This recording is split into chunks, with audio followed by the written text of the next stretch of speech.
નમસ્કાર મિત્રો, દેશ અને દુનિયાના તાજા અને મહત્વના સમાચારોમાં તમારું હાર્દિક સ્વાગત છે। શરૂઆત કરીએ આજના મુખ્ય સમાચારોથી। આધાર કાર્ડ ઉપર મળશે ₹50,000 સુધીની સહાય। જો તમારી પાસે પણ આધાર કાર્ડ છે તો તમને વગર કોઈ ગેરંટી ₹50,000 સુધીની લોન મળવા પાત્ર છે। હાલમાં રાજ્યમાં લોકસભાની ચૂંટણી પૂરી થઈ હોવાથી સરકારે પ્રધાનમંત્રી સ્વનિધિ યોજનાને હવે ડિસેમ્બર 2024 સુધી લંબાવવામાં આવી છે। અગાઉ તેની છેલ્લી તારીખ 31 માર્ચ 2023 હતી। આ યોજના હેઠળ નાના વેપારીઓ અને સ્ટ્રીટ વેન્ડરને લોન આપવામાં આવે છે।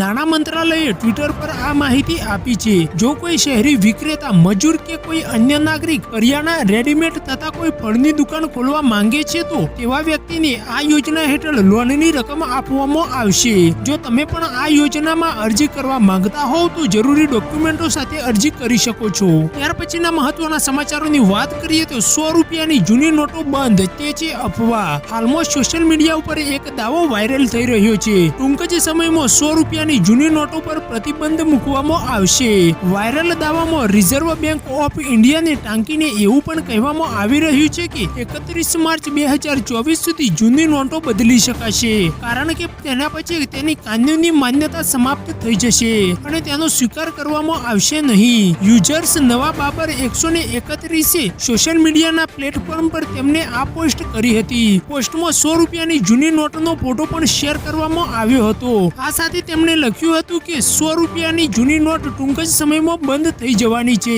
આરબીઆઈએ નોટ બદલવાની છેલ્લી તારીખ 31 માર્ચ 2024 નક્કી કરી છે। હકીકત તપાસ્યા બાદ આ વાયરલ દાવો સાવ ખોટો નીકળ્યો છે। સરકારે આરબીઆઈ દ્વારા કોઈ આવી પરિપત્ર જારી કરવામાં આવેલો નથી। ત્યાર પછીના મહત્વના સમાચારોની વાત કરીએ તો હવે 14 વર્ષ બાદ પૃથ્વીનો થશે અંત। નાસાએ પૃથ્વીના અસ્તિત્વને લઈને મોટી ભવિષ્યવાણી વર્તમાનમાં કરી છે। નાસા અનુસાર આજથી 14 વર્ષ બાદ એટલે કે 2031માં એક ખતરનાક એસ્ટેરોઇડ પૃથ્વી સામે ટકરાઈ જશે અને તેનાથી સમગ્ર દુનિયા નષ્ટ થઈ શકે તેવી સંભાવનાઓ ઊભી કરી છે।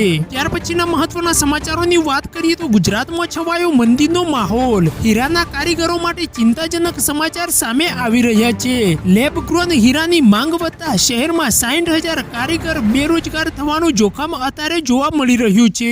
એક વર્ષમાં કુદરતી હીરાની કિંમત 23% તૂટી છે। લેબ ગ્રોન ડાયમંડની માંગ કરતા તેનું ઉત્પાદન વધી ગયું છે, જેની અસર હીરા બજાર પર પડી છે। અમદાવાદના બાપુનગરમાં 400 કારખાના 60% કારીગરોને કામ મળી રહ્યું છે, જ્યારે ગુજરાતમાં 23 લાખ અને અમદાવાદમાં અંદાજિત 60,000 કારીગર કામ કરી રહ્યા છે।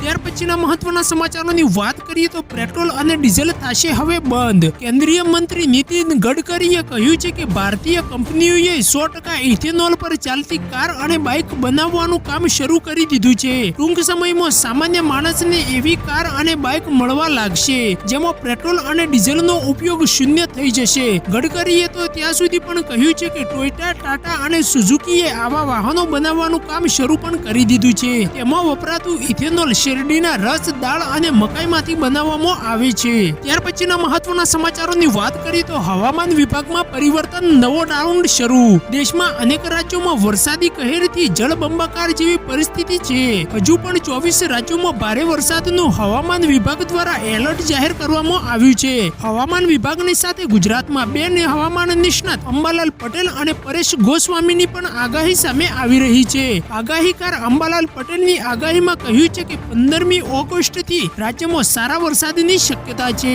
બંગાળના ઉપસાગરની સિસ્ટમ વધુ સક્રિય થશે। એટમોસ્ફિયર વેવ મજબૂત થતા સિસ્ટમ સક્રિય થશે। દેશના ભાગોમાં ભારે વરસાદની શક્યતા રહેશે। ભારે વરસાદના લીધે પૂરની સ્થિતિ પણ સંભવી શકે છે। 8 થી 14 ઓગસ્ટ સુધી સારા વરસાદની શક્યતા છે, જ્યારે દક્ષિણ ગુજરાતના ભાગોમાં ભારે વરસાદની શક્યતાઓ કરવામાં આવી રહી છે। ત્યાર પછીના મહત્વના સમાચારોની વાત કરીએ તો ખેડૂતો માટે આવ્યા ખુશીના સમાચાર। સૌરાષ્ટ્રના 4 જિલ્લામાં પાક નુકસાનનો સર્વે પૂર્ણ થઈ ગયો છે। રાજકોટ, જુનાગઢ, ગીર સોમનાથ અને જામનગરમાં નુકસાનકારીઓને સર્વે પૂર્ણ થઈ ગયો છે, જ્યારે પોરબંદર જિલ્લામાં નુકસાનીઓનો સર્વે પૂર્ણ થયા બાદ સરકાર અંતિમ નિર્ણય લેશે। ખરીફ પાકમાં 33% થી વધુ નુકસાનની વળતર બાબતે વિચારણા ચાલી રહી છે।